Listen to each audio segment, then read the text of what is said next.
dans la série des irritants qui font qu'un couple commence à se désagréger tranquillement, je vous amène aujourd'hui dans la chambre de bain. Alors écoutez, si on avait des bloopers à faire, je pourrais vous dire que déjà, juste pour le setup de la chambre de bain, on a failli se prendre aux cheveux, Christine puis moi. C'est vraiment un endroit maudit. Donc, pour reprendre notre propos, la première des choses à faire quand on rentre dans une chambre de bain, c'est d'allumer le commutateur. Faire de la lumière.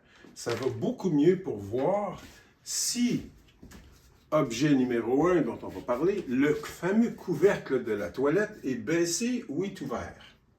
Croyez-le ou pas, c'est un sujet de discorde. Donc, en sachant que le couvert est fermé, si on est dans la lumière au lieu d'être dans le noir, on va éviter un gros dégât qui pourrait se répandre autour de la toilette. Ça, c'est la première des choses. Deuxième objet de litige dans une chambre de bain, le fameux, ça dont j'ai pas de nom, est-ce qu'il est levé ou est-ce qu'il est ouvert? Pour une femme, je comprends qu'une femme a de petites fesses, ça peut être quelque chose de très important pour ne pas qu'elle se mette les fesses dans le trou. Donc, c'est important de regarder qu'est-ce qui se passe avec ça.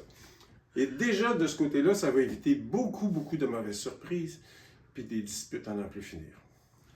Dernier sujet autour de la chambre de bain. Ah, écoutez, ça là, ici, c'est très important. Qu'est-ce qui se passe avec le rouleau de papier de toilette? Est-ce que la feuille est vers l'extérieur du rouleau ou est-ce qu'au contraire, il est tourné vers l'intérieur? Je vous propose, mais ce n'est pas une règle absolue, de faire en sorte que la feuille du rouleau de papier de toilette soit vers l'extérieur. Parce que quand on est dans le noir, vous avez oublié d'appliquer la consigne d'allumer la lumière, essayer de trouver la feuille le long du mur est un exercice périlleux. Tandis qu'ici, la main l'accroche naturellement et ça se passe très bien. Donc, on va maintenant passer à la chose sérieuse. On va vous parler de ce que ça veut dire tout ça. Bon, écoutez, première remarque, déjà Christine me dit, René, enlève ta veste. On est en plein été. J'ai dit, justement, on est en plein été. Fait qu'il faut que je garde ma veste parce qu'on n'a pas d'été. Fait que vous voyez, on peut s'attraper, se pogner par les cheveux pour toutes sortes de choses. Qu'est-ce qu'on fait dans ce temps-là, Christine? Encore une fois, je laisse passer. Elle cherche à vous faire croire qu'elle est une martyre et qu'elle doit renoncer à tout pour amener la paix et l'harmonie dans notre logis. D'habitude, tu rajoutes, ben oui, moi aussi je fais ça, je laisse passer. Ben, c'est bien parce que, comme introduction, parce que par rapport au papier de toilette, non, pas le papier de toilette, mais le siège de toilette, ben que ce soit le siège de toilette ou le papier de toilette, finalement, ça s'applique dans les deux cas. C'est que quand on regarde ça, qu'il y a des gens qui se disputent à propos d'un sujet comme ça, ou toutes sortes d'autres sujets de la vie quotidienne, qui finalement, est-ce que ça a une grande importance? Alors, comment se fait-il qu'il y a des gens, des couples, qui vivent des situations comme ça et qui, à la longue, avec plusieurs autres situations, vont finir par se dire, ben, écoute, on n'est pas fait pour s'entendre, puis, et la relation, ça finit là. Il y a quelque chose ici qui est exagéré au point de vue, comment je pourrais dire, difficulté. Hein? Finalement, pourquoi que deux personnes n'arrivent pas à pouvoir vivre ensemble parce qu'ils ont un point de vue différent à propos du siège de toilette? Et si on va derrière ça, je vais vous donner une explication concrète et il peut y en avoir d'autres. Parce que dans le fond, la personne qui explique à l'autre, moi, ça ne me convient pas que le siège de toilette reste ouvert. J'ai besoin que le couvercle soit baissé. Bien, l'autre personne qui, là-dessus, dit, ben moi, je trouve que c'est bien mieux de le garder baissé, puis que ça fait toute une discussion, c'est que... Le laisser ouvert, tu veux dire? Ben, je ne sais plus. Je suis mélangée. Oui, Alors, c'est ça. peu importe, baisser ou lever. Il y a quelqu'un qui veut que le siège soit ouvert, l'autre que le siège soit fermé. Exactement. Bien, ce qui est en arrière de ça, ça peut être une interprétation comme, ben, c'est ça. Si il ou elle n'est pas capable d'accepter que, pour moi, c'est important que le siège, pas le siège, mais le couvercle de la toilette reste ouvert, euh, ça veut dire que je suis pas assez importante pour lui ou je suis pas assez important pour elle. Donc, qu'est-ce que c'est cette interprétation-là? Ça vient d'une petite fille ou d'un petit garçon dans l'enfance qui a pris une décision lors d'un incident quelconque, comme quoi que il n'était pas important ou qu'elle n'est pas importante. Alors ça, c'est une interprétation possible, mais il peut y en avoir d'autres. Ce qui est fascinant, c'est que cette chose-là que tu décris comme étant très, très sérieuse, c'est l'origine finalement de l'importance, de notre propre importance, c'est ironique que ça décide de se manifester autour d'un siège de toilette, qui semble, quand on le regarde, d'une insignifiance totale. Je veux dire, donc, il y a des choses plus importantes que ça dans la vie.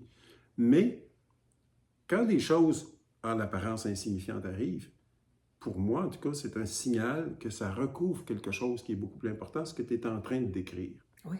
Donc, l'incident comme tel, qui est insignifiant, a une signification profonde dans le passé. Et c'est pour ça que ça vaut la peine de le regarder, au lieu de lever le nez et de dire, bah, c'est juste une maudite question de bol de toilette. Oui. Puis autant d'un bord que de l'autre, parce que l'autre personne qui trouve ça bien important, l'affaire du bol de toilette, puis qui voit ça comme une discorde importante qui fait qu'on ne peut pas s'entendre, bien, c'est la même chose. Pour l'autre aussi, il y a une signification profonde qui est là. Tu sais, du genre, ça pourrait être « Hey, écoute, tu ne me diras pas quoi faire. » là. Ça peut être « Tu ne me diras pas quoi faire ». Tu sais, c'est niaiseux, là. Ça peut être Arrête, il faut que les choses soient à ma façon. Ouais. Oui. Puis ça, c'en est une qui est importante, puis celle-là, il faut qu'elle soit à ma façon. Mais pourquoi est-ce que c'est si important que ce soit à ce moment-là, à sa façon? Alors, tous ces petits irritants-là... Oui, ce que je veux dire, c'est que c'est relié à une émotion profonde. Ouais. La personne revit une blessure, une souffrance qui vient de l'enfance. C'est pour ça que c'est si...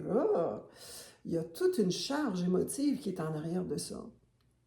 Donc, même si ça a l'air insignifiant comme incident, un couvert de toilette, si c'est un irritant qui revient constamment, c'est que ça dissimule quelque chose d'autre. Et c'est ce quelque chose d'autre qu'il faut débusquer, amener à la surface, amener à la lumière de la chambre de toilette, puis de dire « Ah, c'est ça la chose en question. » Et à partir de là, on peut commencer à prendre les moyens pour laisser aller ces choses-là pour que ça ne devienne plus des irritants. Oui, bien habituellement, quand la vraie cause est communiquée, quand les vraies choses sont dites à l'autre, habituellement, ça dissout tout ça, puis ça devient anodin. Par contre, ça ne veut pas dire que c'est fini, ça ne veut pas dire qu'il n'y en aura pas d'autres.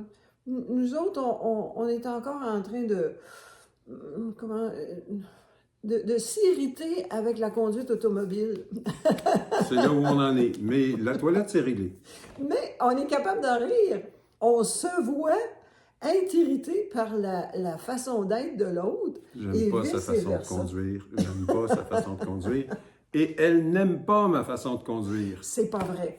Je vous le dirai la prochaine fois, on va faire une vidéo juste là-dessus. Parce que déjà, là, il a dit un mensonge. Alors, voyez-vous, ça fait 12 ans qu'on est ensemble, on est capable. Le mensonge, c'est la façon dont la réalité m'apparaît. Voilà. C'est vrai. Ça, c'est vrai. On se laisse là-dessus? Bien, mon dernier mot, pour les gens qui ne nous connaissent pas, allez dans Facebook, on a un groupe qui s'appelle Relations amoureuses en pleine conscience. Et vous pouvez mettre des commentaires, bien, que ce soit sur YouTube ou bien dans Facebook, vous pouvez mettre des commentaires. Vous pouvez aussi nous poser des questions ou encore nous soumettre des situations conflictuelles. Puis ça va nous faire plaisir. Comme vous voyez, on s'amuse à faire ça, ces vidéos-là. Alors, ça va nous faire plaisir d'y répondre.